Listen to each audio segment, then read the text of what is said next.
সবজির খোসা দিয়ে বাড়িতে জৈব সার তৈরির পদ্ধতি। একটি প্লাস্টিকের বড় বালতি সঙ্গে একটি জলের ট্যাপ নিয়ে বালতিটিকে একটু ফুটো করে ভালো করে লাগিয়ে দেবেন। ট্যাপটিকে ভালোভাবে লাগানোর পর সাধারণত আমাদের সবজি ধোয়ার জন্য একটি বাকেট ইউজ হয়। এই বাকেটটাকে প্লাস্টিকের বালতির ভিতরে ভালো করে ফিট করে দেবেন। লাগানোর পর এর উপরে সবজির খোসা দিয়ে এর উপর একটি মাটির লেয়ার দিয়ে যতক্ষণ না ড্রামটি ফুল হয়ে যায়।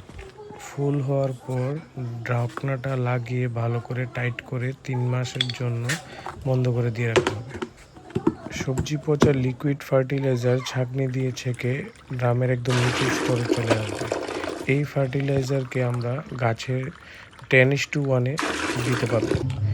10 লিটার আমরা জল নেব এবং 10 লিটার জলে আমরা 1 লিটার ফার্টিলাইজার নিয়ে ওটাকে ভালো করে একদম মিক্স করে আমরা ডাইরেক্ট গাছে ব্যবহার করতে পারবো।